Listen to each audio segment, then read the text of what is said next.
Hello అందరికీ welcome back to Anu K R vlogs. నేను మీ అనురాధ.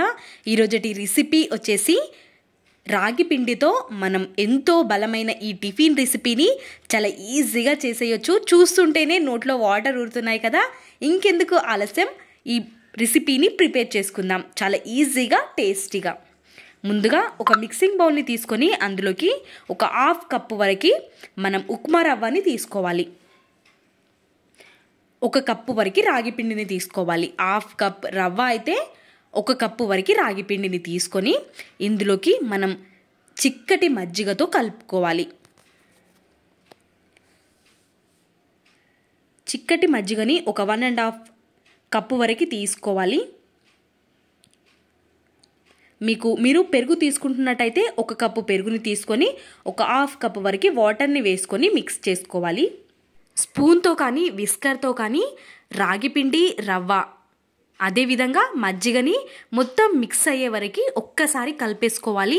విస్కర్తో కలుపుకుంటే చాలా తొందరగా కలిసిపోతుంది కాబట్టి ఈ విధంగా మొత్తాన్ని ఒక్కసారి మిక్స్ చేసుకున్న తర్వాత మనం ఒక 15 మినిట్స్ పాటు పక్కన ఉంచుకోవాలి. స్టవ్ ఆన్ చేసుకొని స్టవ్ పైకి ఒక గిన్నెని పెట్టేసుకొని ఒక 2 to 3 టేబుల్ స్పూన్స్ వరకు ఆయిల్ని యాడ్ చేసేసుకోవాలి.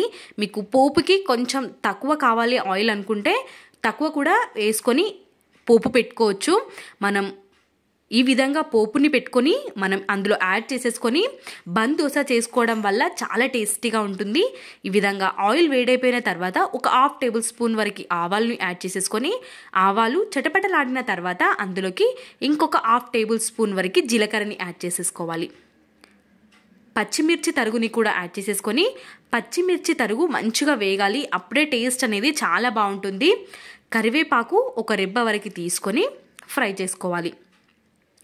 ఇప్పుడు ఇందులోకి ఒక చిన్న సైజ్ టమాటోని యాడ్ చేసుకోవాలి. టమాటో మొత్తం మగ్గిపోవాల్సిన అవసరం లేదు. మనకి ఆయిల్లో కొద్దిసేపు ఫ్రై అయితే సరిపోతుంది.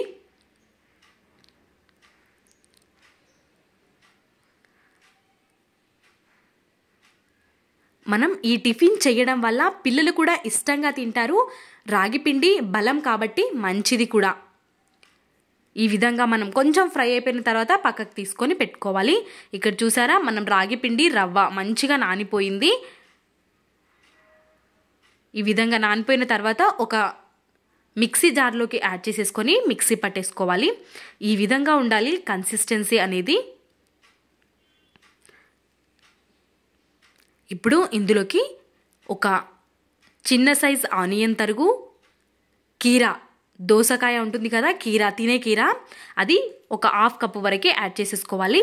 పచ్చి టమాటోని ఒక హాఫ్ కప్పు తీసుకోవాలి. అదేవిధంగా ఇప్పుడు మనం ముందుగా పోపు పెట్టుకున్న పోపు అంతటిని ఈ విధంగా వేసేసుకొని రుచికి సరిపడా సాల్ట్ని యాడ్ చేసుకోవాలి. ఇప్పుడు ఇందులోకి ఒక హాఫ్ టేబుల్ స్పూన్ వరకు పసుపు ని వేసేసుకొని మంచిగా ఒక్కసారి మిక్స్ చేసేసుకోవాలి.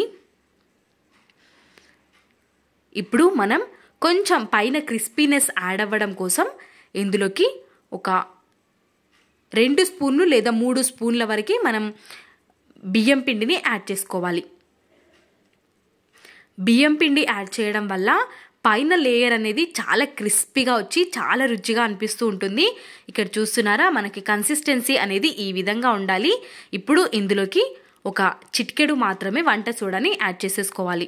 మనం వంట సోడా వేస్తేనే మనకి కొంచెం ఉబ్బుతూ వస్తుంది బన్ దోశ అనేది, కాబట్టి ఖచ్చితంగా మనం ఒక చిటికెడు మాత్రమే వంట సోడాని యాడ్ చేసుకోవాలి. ఇప్పుడు మనం స్టవ్ పైకి మనం పోపు వేసుకునే గిన్నెని పెట్టేసుకొని ఒక 2 to 3 టేబుల్ స్పూన్స్ వరకు ఆయిల్ని యాడ్ చేసేసుకొని ఆయిల్ వేడైపోయిన తర్వాత మనం ముందుగా కలిపి పెట్టుకున్న మిశ్రమాన్ని ఇందులో ఈవెన్గా స్ప్రెడ్ చేస్తూ ఒక 2 నుండి 3 గరిటెల వరకు పిండిని ఇందులో యాడ్ చేసేసుకోవాలి. ఈవెన్గా స్ప్రెడ్ చేసుకోవాలి. మనం ఇలా ఏ గిన్నెలో అయినా చేసుకోవచ్చు, కానీ ఇలా పోపు పెట్టుకునే గిన్నెలో చేసుకుంటే మనకి కరెక్ట్ షేప్లో వస్తుంది, చూడడానికి చాలా బాగా అనిపిస్తుంది. కాబట్టి ఈ పోపు గిన్నెలోనే మనం వేసుకుంటే బన్ దోశ రెడీ అయిపోతుంది. ఈ విధంగా మనం పిండిని మొత్తం వేసుకున్న తర్వాత మీడియం ఫ్లేమ్లో పెట్టుకొని కాల్చుకోవాలి. ఖచ్చితంగా మీడియం టు లో ఫ్లేమ్ పైనే కాల్చుకుంటే లోపల మొత్తం మంచిగా వేగుతుంది. ఈ విధంగా కొంచెం వేగిన తర్వాత మనం స్పూన్తో ఇలా కదిలిస్తే కదలాలి, అప్పుడు కరెక్ట్గా ఉన్నట్టు. ఇప్పుడు ఇంకో సైడ్కి టర్న్ చేసుకొని కాల్చుకోవడమే. ఈ విధంగా ఈవెన్గా మొత్తం కుక్ అయిపోయిన తర్వాత ఇక్కడ చూస్తున్నారా 2 సైడ్స్ కూడా మంచిగా వేగిపోయింది.